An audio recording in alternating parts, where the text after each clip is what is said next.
We're going to cover kind of what I call, multi-channel content strategy, using like kind of one base piece of content and kind of maximizing your time and reusing and stuff. I have at this URL, if you go to the number 4.gngf.com/90-day, you will have access to a Google Sheet that I created. Just, you can, it should be view only, so you might have to like hit duplicate or save as, or you can also download it as a Excel file if you're more comfortable in Excel.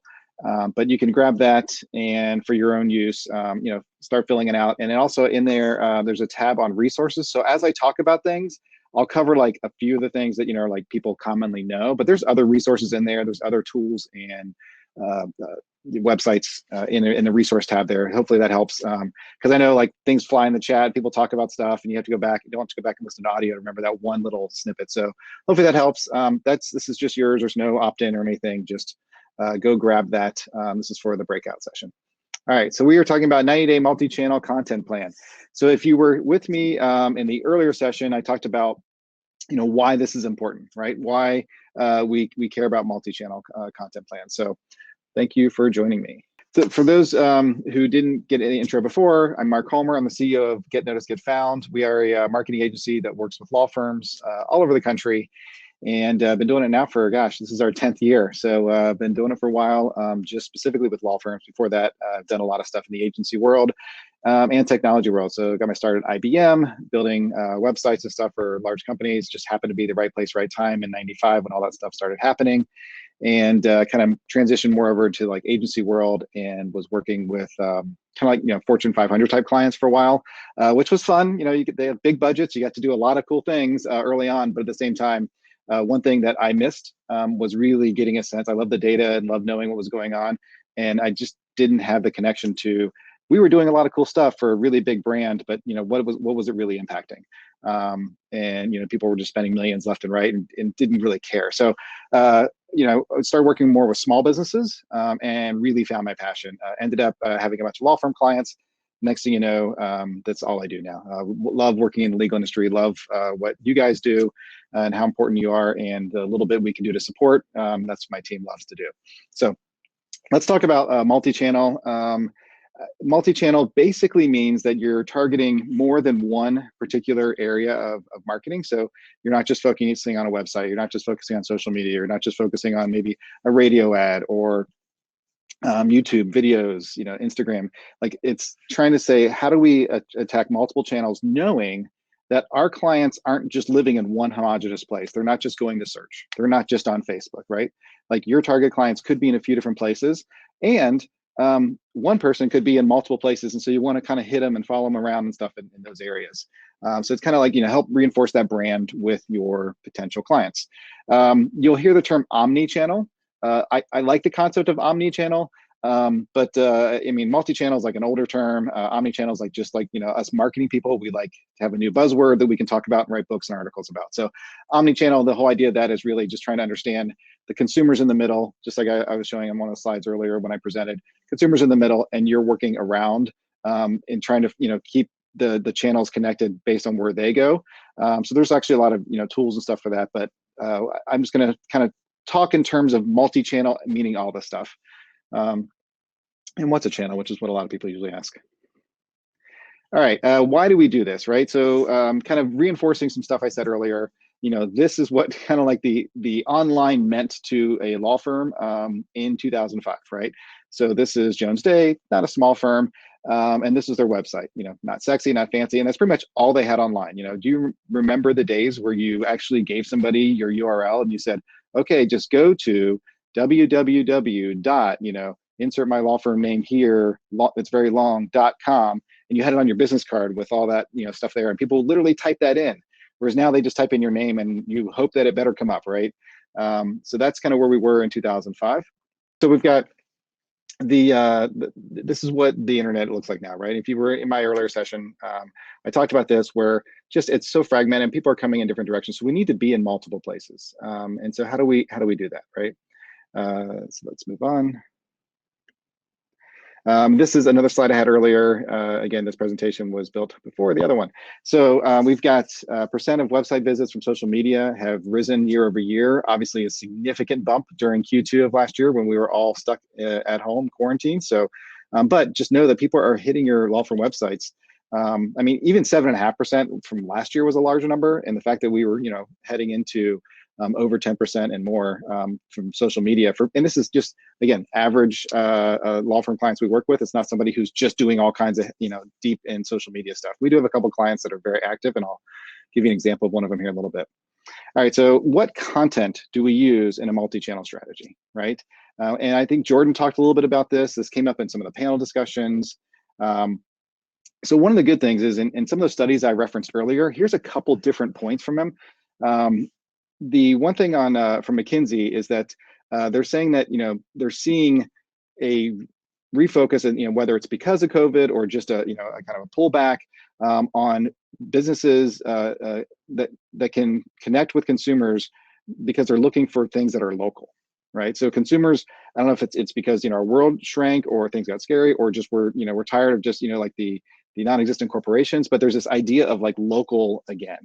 Now the good news is that law firms, most of you are not going after national business, right? Many of you are like a local law firm that's focusing on your market, which is great, right? So this works really well for law firms. So just know that if you talk about things in your area and you stay local, forget who said it, maybe it was Guy or somebody, but they talked about all these like local places where you can go be, right? So maybe the Chamber of Commerce now has a Facebook page where people can connect, or they have some kind of like platform that people are able to talk on. Nextdoor, like there's people like on Nextdoor app that like you can have business recommendations and stuff from. The other thing is on that CMO survey, the other thing that was really fascinating is that they said that they're seeing customers are prioritizing trusted relationships. Now in this trust, right, is obviously reviews, like what other people say about you, but really they wanted consumers were looking to companies that they could trust more than focus on price over the past year. So again, very interesting because fits really well, right? If you're, you feel that the local law firm and you're coming from a place of empathy and help, and you're going to get that natural trust. You buffer it with some reviews and stuff, all the better. All right. So when you think about content, knowing that local and trust are big things people care about, put yourself in your client's shoes, right? What do they actually need? What are they struggling with? Really think about like the things that they are going to go search for before they even think they need a lawyer, right? A lot of times people are like, I don't know about this, and we go to Google and we think about things, right? Like, what are those things they're searching on? What are they asking a friend about that they're really not really sure how to even put in the words what they need, right? It's not, I need a lawyer. It's what am I struggling with before that, that I didn't realize even a lawyer could help or was important in this process. So if you can catch them at that point, then you can help them down. And again, I think Guy and Allison talked about this in that panel discussion. Lead with empathy, right? Like having that empathy, having that big heart, like it. And I know sometimes it's hard because you have a rough day and stuff like that. But like as lawyers, like they're coming to you as that trusted relationship in a very vulnerable place many times. Whether even if it's like people are like, oh, I do estate plans, it's not that they're opening up their financials. They're talking about what happens if they die for their kids, right? Obviously divorce and criminal and DUI, these are very vulnerable moments for people. So leading with empathy is very important. And help, right? Like just go there and be helpful. So that when I talk about content, I always try to just put it in this framework. Put yourself in your client's shoes, think about what they're struggling with, and then try to just provide some good answers and help them. Okay, so how do we do this? I think that I forget who said. Somebody said, maybe it was Seth in one of the panel discussions, said almost this exact point where he's like, pick the thing you like to do and that you're comfortable with, right? So start with that. I recommend, and I put this at the bottom here, I recommend, and it sounds crazy that, like, oh, I don't want to do video, but answering questions on video, we have found for a lot of our law firm clients that it's a place where, they're used to like being in front of somebody in a consultation or, down the process and answering questions from a very empathetic place, right? They're looking across the table, looking across the desk from somebody and, trying to make them feel okay and it's going to be okay. And then walking through, here's all the different options and alternatives, and you need to understand this and I'm here to help, right? If you're used to doing that every day, do that on video, right? But at a minimum, I think you need just a few channels at a minimum. Your website's got to be one. Please incorporate email. So email is very important. It's something that I think gets lost. But the reason it's important is not just the fact that you have an email, but you're also, if you are trying to send emails out, it means you're also trying to capture email addresses. And being able to capture your audience and stuff will come huge benefits later on as we start trying to say, oh, we need to measure and track and do more things with that audience to understand things. We're not there yet at this point in terms of, like where this in the content plan. But down the road, focusing on email is going to also have you focus on capturing emails. And I want that to be part of your process. And then pick, just to start off, one social media channel. Where are you most comfortable? Where do maybe you already have a following? Where have you started? Right? Again, if you are already comfortable in one or two, pick another one, right? All right. So I have a very simple workflow for this. Basically, my workflow is, if you do it from the video perspective, by the way, if you're not comfortable with video and you're comfortable with webinars, you're comfortable with speaking, you're comfortable with content writing, right? Writing good content, then maybe start with that. But I found that videos are a great way to minimize the time you spend and maximize the empathy and the help that you're used to giving all the time. So recording video in batches is great. So I'm gonna show you how to go find what topics to talk about here in a second. And it's in the spreadsheet. You can see, like, there's, basically we're going to talk about frequently asked questions and stuff. So you'll, put your 6 ideas down there. You record your videos, record all 6. Doesn't have to be fancy. Like an iPhone, like this iPhone is plenty for what you need to get started here. Down the road, yeah, you can, outsource a videographer to come in and help you out. But record videos in batches, then transcribe the videos. A couple of tools were given out earlier. Rev is a great one. It's easy. We use it all the time. It works very well. So rev.com, you can take your video, transcribe it. Then you've now got all the content.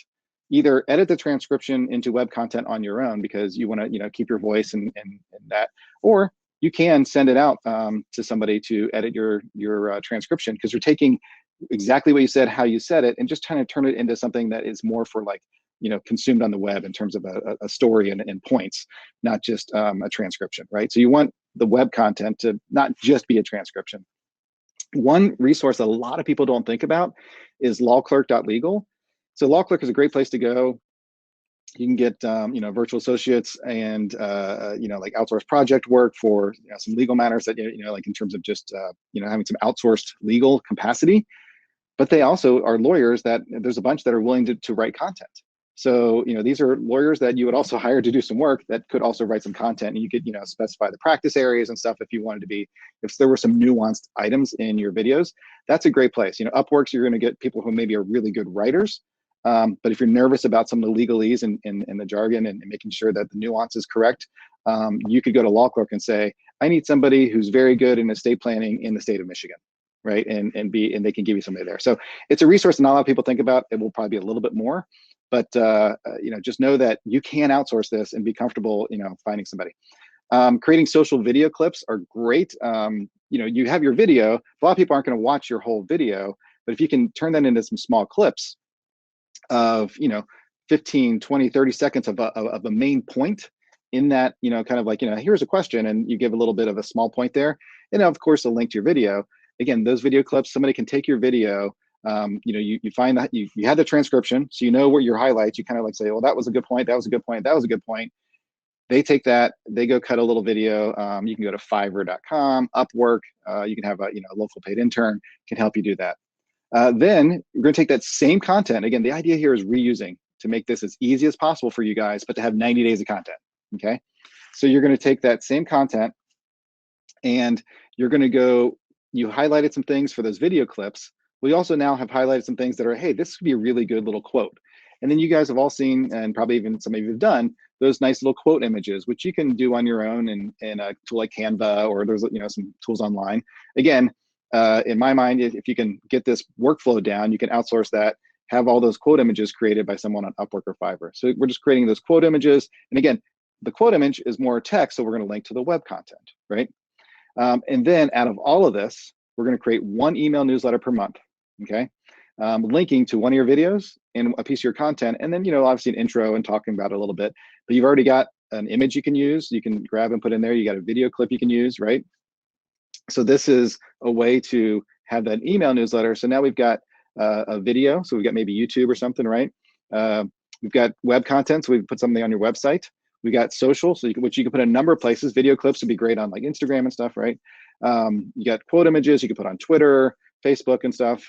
Then we've got an email newsletter going out. So we've hit a few different channels here, and you can schedule these posts using a tool like Hootsuite. So once you get your batches done and all this turned around in, let's say, a few weeks, then you can go in your social tool and post this out for the next 90 days. This is the workflow. It really is. I mean, it sounds like, oh, it can't be that easy. It can be that easy. The first 90 days, you'll have a little struggle, getting the outsource, finding good people and stuff. But then you can kind of get this on a repeat and then focus more on something I'll talk about at the end, which is engaging and taking this up a notch. Sorry about all of this. I should have canceled my notifications.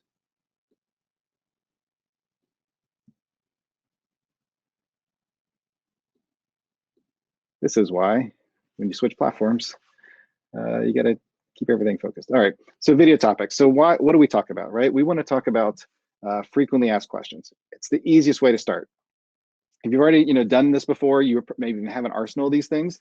You may already have some on your website that somebody told you a couple of years ago, hey, go write some frequently asked questions, and you have them.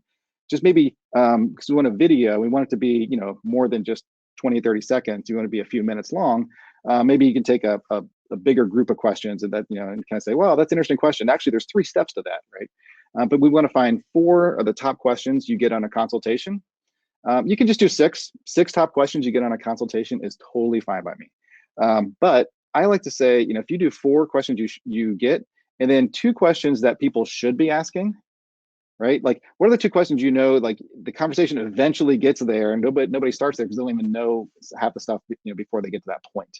What are those questions, right? So identify those questions that I'd never get this question, but people should really be thinking about this, right? And then, I mean, that's a great title for a tweet, a Facebook post, a blog post article, or whatever, right? So we're going to basically create frequently asked questions, right? Keep an eye on time here. So 6 is all we need to do because I'm going to do 2 questions per month, all right, in our 90 days here. And if you looked at the spreadsheet yet or anything, you'll see that I have it like built out just a simple formula to follow. So we've got free research tools. So a lot of people say, well, how do I go find what questions? If the best way, put a pad of paper next to your desk as you're going through consultation calls or throughout the day. What are those top questions you're getting? You probably know them right now. If I pulled somebody on, which I will probably ask somebody to volunteer, and we'll kind of come up with some of these things, we will come up with some questions very quickly. The other place to look, though, is just Google. All right, you can go to Google and search on some things and see what other people are asking Google. And those are top questions, and I'll talk about that in a second. And there's a free tool called Answer the Public, which you can get a couple searches in, and then you have to like kind of reset your password and stuff. But like you can get a couple things in Answer the Public as well without having to pay for it. So what do people ask Google, right? So if you just type in like divorce attorney, right, you will see quickly somewhere in that list on the page of Google, it'll say people also ask, right? So people also ask. So do divorce lawyers work on contingency? What is the average cost of a divorce lawyer? This may not be the best questions for you, but like here's a way to kind of start researching. Then you can maybe even click on one of those and say, well, if people ask how much is a retainer fee for a divorce lawyer, what else do they ask, right? And you can kind of go down rabbit hole a little bit on each of these questions. At the bottom of the page, Google tells you here's searches related to divorce attorney. Now, if Google is telling you people also ask this, and here's all the searches related, right? They have pulled this information, and for my Cincinnati friend who's on, you can see I did this search in Cincinnati not too long ago. They'll pull this information, right, across all the people in Google, who are asking this question. In this case, they figured out this one at the bottom was based on my area because it knew where I was based on my browser location. The people also ask was not. It was like it's just a generic. Anybody who types divorce attorney, here's other things they ask, right? So you got 2 areas to kind of think about, like what are some local related questions, and what are the kind of top big questions.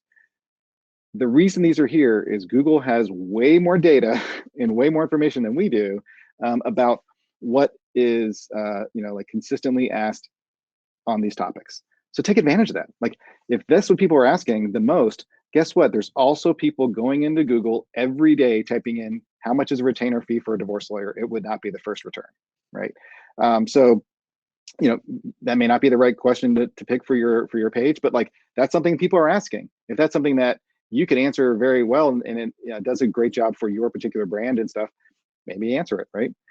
People are searching on it.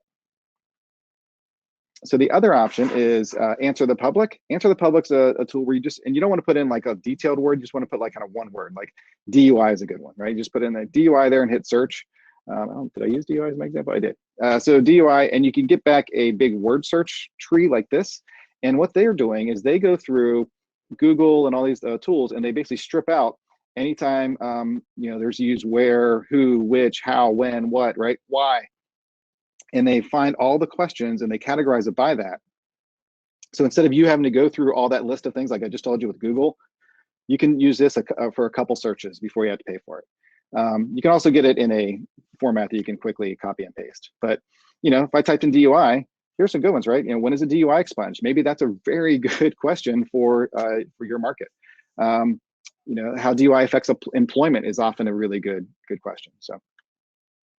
Estate planning, here's, like I put estate plan in, what's a simple estate plan, how to update a estate plan, let's see, what's an estate plan trust, what does an estate plan include?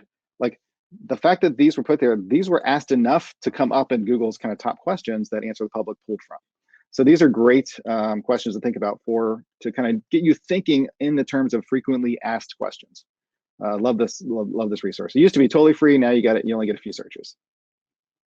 All right, and so the other question I get is like, because I'm pushing on the video side. So if you're recording a video, I'm going to start with simple. If you want to do something fancy, like I'm right now on my laptop, but earlier, we were in our studio. We've got multiple mics here, lights and everything, cameras. So that higher end, you can get to that point, and it's kind of fun. Like we've got to the point where we do a lot of video work.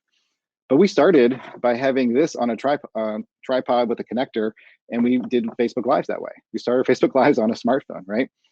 So it's totally fine. I think the modern smartphone probably has as good a camera as you need for now, especially if you're pushing a lot of the stuff, in snippets online. Lighting and audio is probably the bigger focus. One hint in when you actually are recording the video, something I've seen, a lot of people get nervous when they just stare at a camera and start talking. They're like, I don't know, and you need to think about this, because it's just not a comfortable thing they're used to doing every day. However, if you kind of put somebody just off camera and they ask you the question, and then you respond and you talk back to them, right? And you set the camera angle up right, it's like you're being interviewed, right? Which actually gives you a place of authority, adds to that trust as well. So it's a subtle shift that makes it much more comfortable. But from a psychology perspective, we've now had you interviewed as opposed to you just talking straight at a camera. And when you're interviewed, like when I'm on a panel discussion, right? Like, oh, he has some importance, he's on a panel discussion. Like when I'm being interviewed, it increases that trust factor of, wow, somebody's asking these questions, right? Even though it's just a colleague. So that's just a subtle thing, but it can actually kind of take some of the fear away of just staring at a camera and talking and sounding like you're like, I'm not sure. Just answer somebody like you would normally answer, a client or prospect. You can get some on-site video assistance, because video is something where people are like, oh, how's the lighting? How's this? Whatever. You can find some local freelancers, or look to like a local university. There might be some interns you can bring in that are in like a video program, or it's usually called media studies and stuff now in universities. So if they're in like digital media, you can find somebody to do some paid intern work, $12, $14 an hour, bring somebody in, have them, help record and do the setup and stuff. Maybe even depending on what they're able to do in the price, maybe have them do the snippets too. I know a bunch of people in the Max Law group were doing this a few years ago, where they had some interns doing kind of a lot of this process. And I have a friend, Jennifer Quinn at Jenny Q. She's got a book on like live streaming, but she has like stuff on video gear. So I just linked to her list, and it's it's an Amazon list. Hopefully the stuff's still there. COVID, I know a lot of video gear disappeared, but go to for.gnGF.com/video-gear, and it's a list. It's an Amazon list. I'm probably an affiliate to go to her. I don't know. I don't get any money off of it, but it is an Amazon shopping cart with specific, things like, here's a good microphone. If you don't want to just use your AirPods, I think AirPods are probably fine to start. But you can get a better microphone that clips on. Here's good lighting. Here's ways to, like put a phone on a tripod with a good light ring and stuff. So she walks through all that. I think you can grab her book. It's short and sweet, but has all kinds of great detail in it on live streaming if you want to get into that. Okay, so here's the formula. We've got the 90-day calendar, as I mentioned. We've got week 1. It's going to be a video and a web content piece. We'll send out some social posts just pointing to that video and web content, right? So before the week 1, we batched up the videos and we've gone through my workflow of getting all that stuff done, right? Week 2, we're just going to basically take the video clips and the image quotes and send it back to the video and the web content, over the course of the week. It could be just a couple of videos. You can use the same one over and over if you want to. Allison mentioned, and I love the fact that she said this, because people think, oh, I already posted that. It's like, we'll take the same link and maybe change the post up a little bit and post it out there 4 or 5 times in the same week, because the likelihood of somebody seeing our thing on Twitter is very low. But if we put it out enough people see it, enough people like it, that'll actually help that one piece. So, feel free to post a little bit more often than this, but here's what I'm kind of saying, a minimum formula. I did throw some bonus points if you want to put a call to action. We'll talk about downloadable guides and checklists, but I wanted you to be thinking about capturing an email address through this process. Maybe not the first 90 days, maybe your next 90 days, you start getting email capture in here. Week 3, you're rinsing and repeating, right? So, another video, another web content, and then we go through each month for 3 months. And I have that month 1, month 2, month 3 in the spreadsheet where you can kind of just fill the stuff in and say, here's the title I want to use for the video. Here's the snippet I'm going to use, and you can just check off if it's done. And you basically put your month in, you put the actual days of the week, and then you can load that into Hootsuite or something. Okay, so it's pretty straightforward. This isn't like really complex stuff here, but after a few months, so in month 3, you figure out, okay, what's my next 6 frequently asked questions, right? So, and we do this for another 90 days. I wanted to give you some examples, because people are like, hey, do you have an example of somebody who's done it well? So we have a client, Martinson and Beeson. One of the attorneys there, the Morris Lilienthal, is awesome in that he's kind of like taken it upon himself to kind of build a personal brand, which he leverages into the law firm. Okay. So he's not, it's not a solo firm. So he's like one of, many people at Martinson and Beeson, but he's kind of like built his brand, and he talks about personal stuff in there. He talks about business stuff. He interviews people around the community. So you talk about local, right? He interviews like the weatherman, news people, local sports teams, like when I say local, like high school sports teams that like won a tournament or something like that. He brings the coach in, brings the players in. So he's building that local thing there and just interviewing people, and puts it out there on Facebook Live, records the videos, puts them out there on YouTube and everything. He's tweeting on Twitter to this stuff, his Facebook page and his Instagram. He's got more too. I think he stumbled on one of my clubhouse things the other day, so he's obviously testing everything. But he's a good example if you really want to see where this can go. And somebody, they will tell you like, hey, I did it for 3 months and it was like nothing. And then I did it for another 6 months, and I have a few people like followed me and gave me thumbs up and stuff. But after about 9 months or so, he goes, I started noticing people would see me and kind of go, hey, you're the Moshe guy or whatever, and like, oh, I need to call you about something. And he's, then he started to realize that the social media, and we have the traffic data to show, like the social media influencing his actual lead flow did matter. So like, again, there's multiple channels. They were doing well in search already. We were trying to find other ways to grow, his lead flow. And it's a really good example of somebody who's done it well, and somebody that'll tell you, he's not a newscaster type person. He just kind of grabbed his camera and started talking one day and just did it consistently. So he would tell you, I think if he was on here, he would just say, consistency is key at this. Don't be afraid to kind of like not, think you look perfect. But go look at his stuff. I mean, he talks about, he did a whole like, kind of fat to fit thing on Twitter and Facebook, where he was like, got his Peloton and was working out and all kinds of stuff and like highlight stuff. And so he's like there sweaty, suddenly giving his tip of the day. And it's really cool to see. So check it out. You can go to themoshow.live, and I think it links to a lot of his stuff, and his Twitter and stuff's in there. But he's a good example. There's a number of them I could come up with, but that's one I just thought, he hit a bunch of things and does things well, especially in that local outreach. So I think in terms of the once you have this going, right, you've got the flow going, just focus on your first month or two of just getting it out there.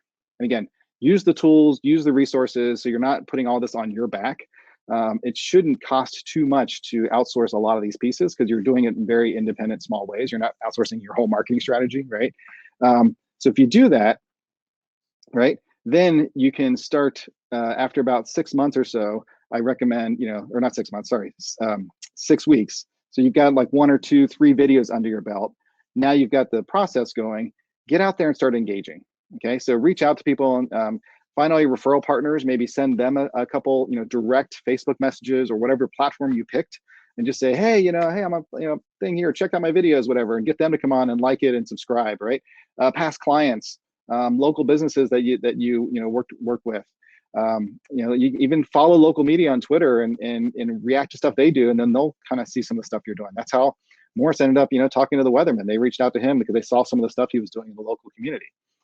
So I really recommend, and you saw the data from McKinsey that firms and they were worried, and what they were trying to do is get Fortune 500 companies to know that they need to switch up their whole messaging to be more local focused. The benefit is you are local. Most of you are focusing on a local community, so be part of your community. And if you can incorporate any of that into this kind of multi-channel content plan of, here's a frequently asked question we get. You're downtown. What is it like living and working in the area downtown? And you can talk about, it's great as I go to a restaurant here and I get to know this person. You can be part of your local community, right? Like one of your frequently asked questions could be, what was it like to sponsor that parade and get to ride in the car?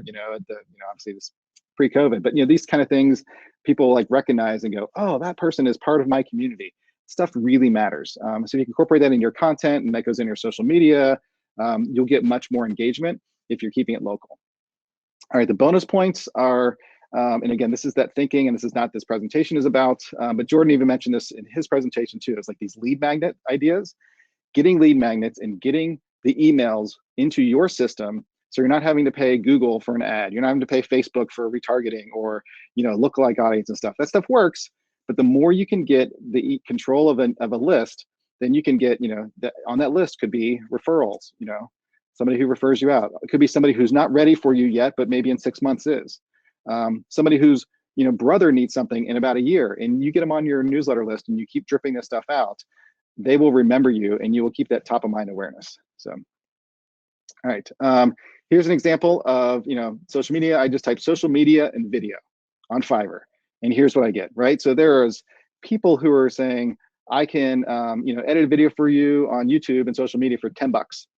So I don't know how many videos is that, but if you could spend $10 for each of those snippets, and we're doing like 60 of them, like that's not too much money over 3 months that you're spending. It's not thousands and thousands, right? And you probably, if you go on there, it's probably like what you're looking for would be even less.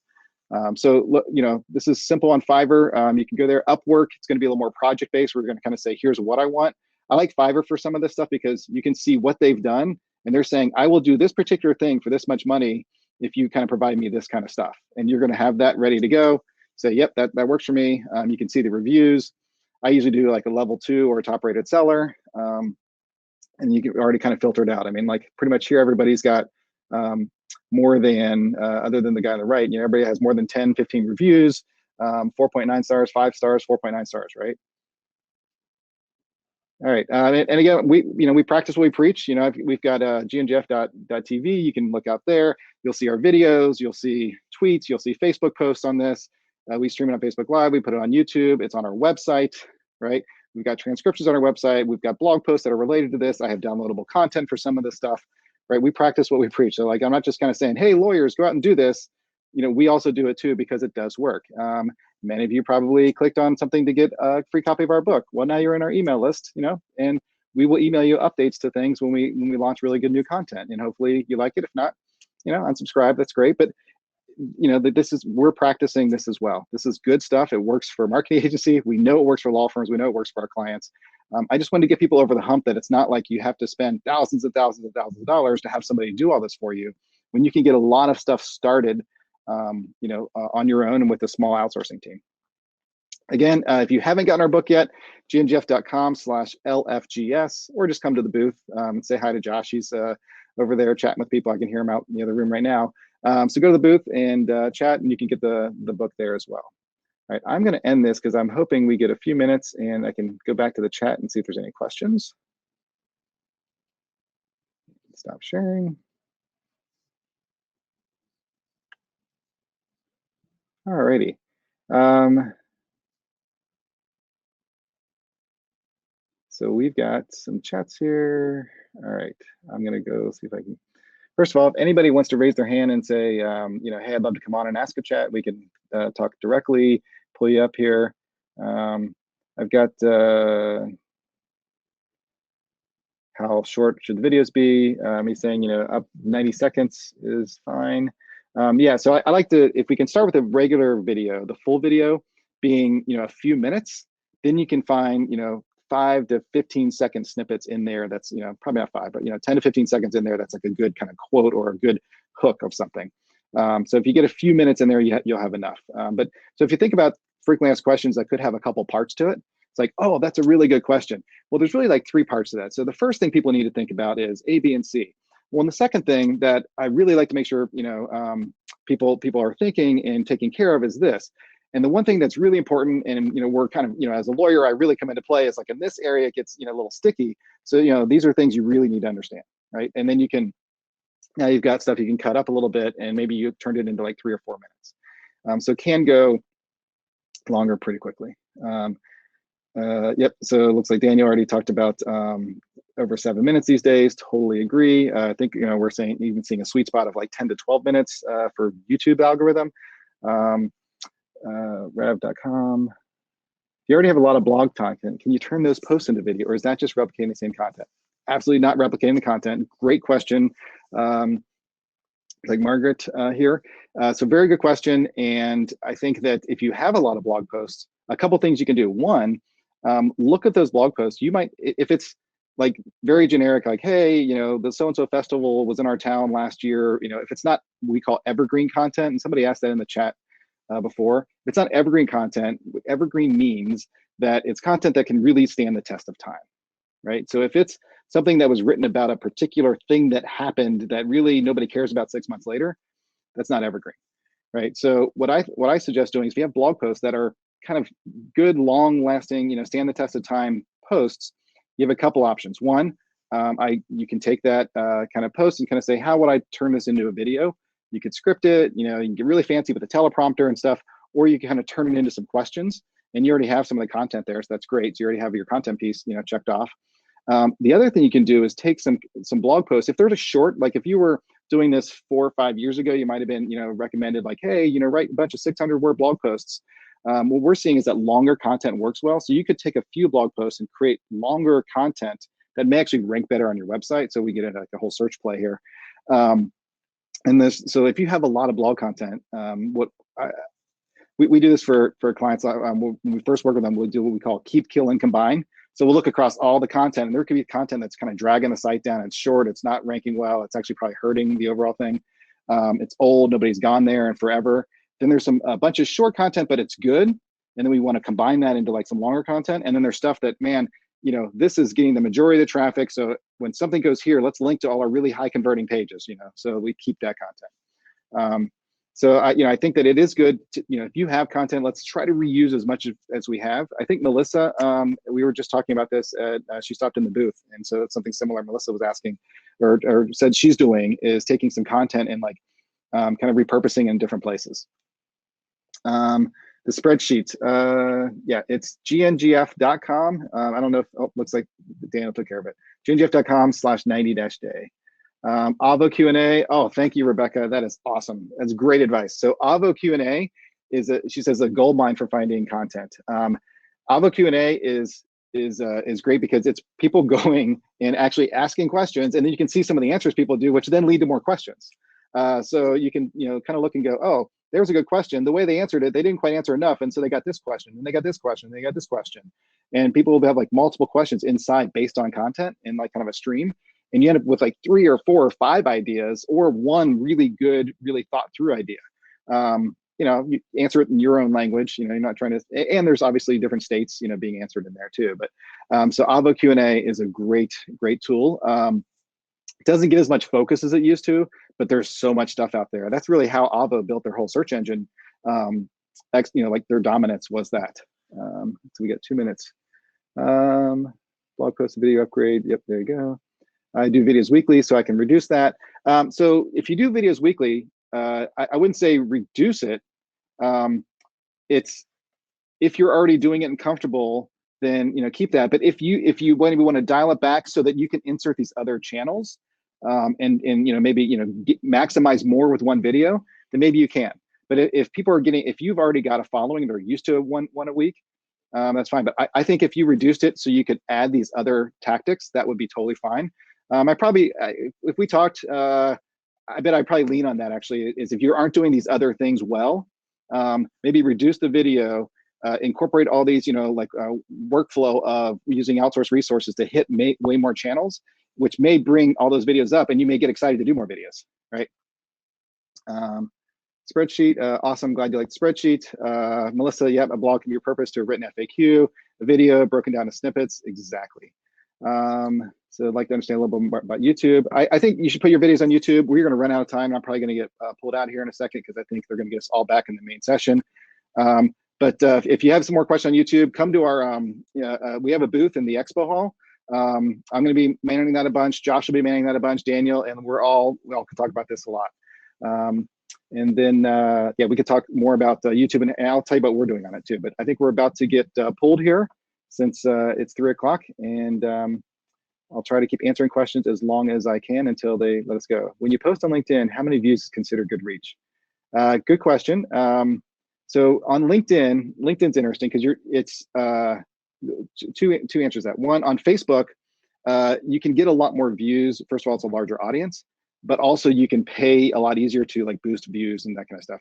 LinkedIn, it's a little harder to boost views. I mean, you can do it, but it's, their ad platform and their lookalike audiences and all that kind of stuff in an area and stuff isn't quite as good. Now they can be super targeted. If you're like, I'm looking for a COO of a healthcare company who wants this or something like that, like they can be super targeted if you're in certain types of law that that would work.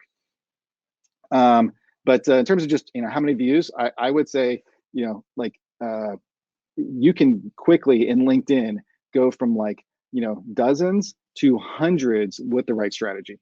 So but LinkedIn loves consistency. It loves people like getting people to engage, and not just getting the like, but giving the comment. So asking your colleagues and referral partners and friends and family, say, hey, go in and comment on this. And it helps bring it up in the algorithm. So LinkedIn is still early, and they're kind of like where Google and Facebook were years ago, where you can still kind of game it a little bit. So you could probably even find some posts on some of that out there on kind of like little tips and tricks. Usually, if anybody's telling me about some posts they read about gaming, Google search engine algorithm or Facebook's whatever, those are just old posts. LinkedIn is still something you can game a little bit.